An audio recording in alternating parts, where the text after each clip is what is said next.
وزي كل يوم قايم من نومك تعبان ومقرف وجسمك مكسر وما عندكش حيل ولا طاقة ان انت تتكلم مع اي حد او تسمع من اي حد كلمة انا معرفتش انام بسبب صوت شخيرك العالي، ولبست ونزلت على شغلك وانت مقرف وبتتخانق مع دبان وشك، ولما وصلت الشغل مش عارف تركز في اي حاجة وحاسس ان انت مش مظبوط. مش بس كده، ده يوم عن يوم بيعدي بيحسسك ان انت خلاص بقيت عصبي ومش عارف تتعامل مع اللي حواليك وكل اللي حواليك بدأوا يكرهوك. لما رحت تكشف بالصدفة لقيت ان ضغطك عالي والدكتور بيديك علاج، ومع ذلك جسمك ما بيستجيبش للعلاج بتاع الضغط العالي وضغطك دايما مش مظبوط، والدكتور حذرك ان انت معرض للجلطة او السكتة الدماغية او ان يحصل لك السكر من النوع الاول. ولاحظت لو انت بتسوق عربية ان انت دايما بتكون مش مركز ومش منتبه، وبتكون عرضة لان يحصل لك حوادث على الطريق بصفة كبيرة جدا ومستمرة. كل الكلام ده انت مش عارف بيحصل لك ليه، بس يوسفني اقول لك ان كل ده بيحصل بسبب حاجة صغيرة وبسيطة وهايفة جدا، وهي انك بتشخر وانت نايم. انك بتشخر وانت نايم دي مش مشكلة بتزعج اللي حواليك بس، ده مشكلة بتعرض حياتك للخطر. كل اللي انا قلته ده مش مبالغة ولا حاجة، وهقول لك في الفيديو ازاي شخيرك وانت نايم ممكن يعرض جسمك وحياتك للخطر، وهقول لك الحل النهائي والوحيد لمشكلة الشخير وانت نايم اللي هيحميك ويحمي جسمك وحياتك من كل المخاطر دي. الفيديو بتاع النهارده مشوق ومش هطول فيه ولا حاجة وهيعجب ناس كتير، بس قبل ما نبدأ ما تنساش تدعم الفيديو لايك وشير علشان يوصل لأكبر عدد من الناس، ويلا بينا نبدأ الفيديو على بركة الله.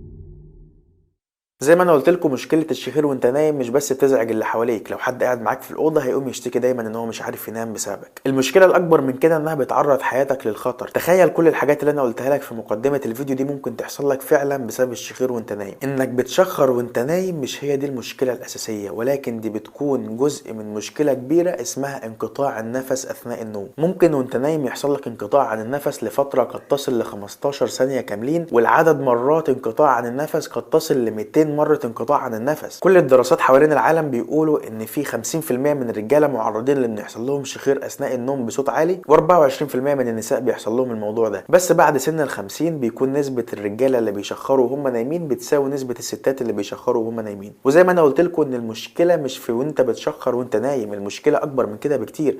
المشكله قد تصل لانقطاع النفس اثناء النوم، وانقطاع النفس هو اللي بيعمل كل المشاكل دي. حد هيسالني ويقول لي طب ايه العلاقه بين الشخير وانت نايم وبين كل الحاجات اللي انت قلتها في اول الفيديو من السكتات الدماغيه والجلطات ومرض السكر؟ قبل ما اقول لك العلاقه هقول لك ايه اللي بيحصل بالظبط وانت نايم. لما تيجي تنام نومك ده بيمر بثلاث مراحل. المرحله الاولانيه وهي النوم الخفيف، والمرحله الثانيه وهي دوران العين السريع، والمرحله الثالثه وهي النوم العميق. لما بتدخل في المرحله الثانيه وهي حركه العين السريعه وبعد كده مرحله النوم العميق، كل عضلات جسمك بترتخي باستثناء عضلتين، عضله القلب وعضله التنفس. ومن ضمن العضلات اللي بيحصل لها ارتخاء هي عضله اللسان. فاللي بيحصل يا سيدي ان اللسان بيحصل له ارتخاء، ولما بيحصل ارتخاء في عضله اللسان خلاص عضله اللسان بترتخي وبترجع لورا وبتسد مجرى التنفس. ولما بيحصل انقطاع عن النفس لفتره قد تصل ل 15 ثانيه مخك ما بيسكتش وبيبدا يرسل اشارات استغاثه ان خلاص الاكسجين اتقطع بقاله 15 ثانيه، فيبدا المخ ينبهك ان انت تصحى علشان تعدل من وضع لسانك ومن وضع مجرى التنفس بتاعك وترجع تاني تاخد نفسك. حد هيقول لي طب كده مفيش مشكله، الجسم بيتصرف والمخ بيتصرف وبيخلي الاكسجين يرجع تاني. هقول لك لا، المشكله هنا ان انت ما بتحسش ان انت صحيت وانت نايم، وعلشان كده نومك بيكون متقطع وبتصحى اكتر من 10 او 15 مره اثناء النوم. وكميه الاوقات اللي انت بتصحاها وانت نايم دي ال 15 مره دول بيأثروا في جوده نومك، ولما بتتأثر جوده نومك ده بيأثر على المخ بتاعك وعلى التنبيه وعلى الادراك وعلى الذاكره وعلى المود وعلى راحه المخ وعلى كل حاجه. وده طبعا بيأثر عليك في اليوم التاني، بيخليك مش مدرك ولا مركز ولا واعي وحاسس ان انت مش مظبوط. ولما الوضع ده بيتكرر يوم واثنين وثلاثه بتبدا تبقى عصبي ومش مركز دايما في كل حاجه، وحاسس فعلا ان انت ما انتش عارف تتعامل مع حد، وده بيدخلك في اعراض جانبيه خطيره وفي مشاكل كتير، مشاكل صحيه زي الضغط المستمر اللي ما بينزلش، وزي السكر من النوع الاول، وزي الجلطات والسكتات الدماغيه. وكمان لو انت سايق عربيه لا قدر الله ممكن تعمل حادثه على الطريق، وبيكون فرصتك ان انت تعمل حوادث على الطريق اكتر ب9 اضعاف من الناس العاديين. فعلشان كده الشخير مش بس مشكله بتزعج اللي حواليك، زي ما انا قلت لك الشخير مشكله ممكن تعرض حياتك للخطر. طيب بدون رغي كتير بقى، تعالى ندخل في الحلول الممكنه والمتاحه لحل مشكله الشخير اثناء النوم. في حلول كتير قوي من ضمنها العمليات الجراحيه، والعمليات الجراحيه دي ممكن الدكتور يقطع حته من اللسان بتاعك علشان يمنع ان هو لما يرتخي يسد مجرى التنفس بتاعك، وممكن كمان يعمل جراحه في لسان المزمار علشان برضو يمنع بقدر الامكان الاحتكاك ما بين اللسان ولسان المزمار. العمليات الجراحيه دي عايز اقول لك انها حل مش عملي خالص، ونسبه نجاحها لا تتعدى 40 او 50%، وعلشان كده مش ناس كتير بيلجأوا لها. والحل التاني بقى هو قناع بيرتديه الشخص على الفم والانف اثناء النوم، والقناع ده اسمه SBAB او السباب. القناع ده متوصل بخراطيم، والخراطيم متوصله بجهاز بيضخ الهواء بقوه كبيره، وقوه ضخ الهواء بتاعت الجهاز ده بتخلي اللسان ما يلزقش في لسان المزمار ولا يسد مجرى التنفس وانت نايم. وبرضه عايز اقول لك ان القناع ده بيكون غالي جدا وبسبب صعوبه استخدامه، ولو حد حتى اشتراه بيستخدمه مره واثنين وثلاثه وبعد كده بيركنه بسبب صعوبه الاستخدام وبيستسهل وينام وهو بيشخر عادي. الحل الثالث بقى والاخير وهو الحل النهائي والحل الاسهل والحل اللي مفيش فيه اي صعوبه ولا افتكاسات، هو اداه كده سيليكون بتركب على الطقم بتاع السنان. هي شبه الطقم بتاع السنان اللي الناس بيلبسوه في المصارعه والحاجات اللي زي كده، بس بتكون سيليكون، وكل وظيفتها القطعه دي حاجه واحده. كل وظيفتها انها بتخلي الفك السفلي يبعد شويه عن الفك العلوي، بيكون في فجوه بينهم قدرها 3 سنتيمتر، ومع ذلك بيكون الفم مقفول باستثناء ال 3 سم اللي بيكون فرق بين الفك العلوي والسفلي. وده بيعمل حاجتين، الحاجه الاولانيه ان بيخلي الانسان يتنفس بحريه وهو نايم، والحاجه الثانيه المهمه هو ان الفك السفلي بيخرج بره شويه، فلما بيخرج بره شويه عضله اللسان بتكون مرتبطه بالفك السفلي، فالفك السفلي بيخرج لبره وبياخد معاه عضله اللسان، فبيبعد اللسان او عضله اللسان عن لسان المزمار وعن مجرى التنفس، فما بيحصلش احتكاك ما بينهم والنفس ما بيتسدش. القطعه دي بيكون طبعا سهل استخدامها وممكن تاخدها معاك وانت رايح في اي مكان حتى لو هتنام، وطبعا ما فيش فيها الم ولا في صعوبه في استخدامها، فكل الناس بتفضلها. طيب هل القطعه دي بتنفع لاي حد؟ طبعا القطعه دي مش بتنفع لكل الناس. القطعه دي طبعا بيركبها للشخص او بيصممها للشخص دكتور سنان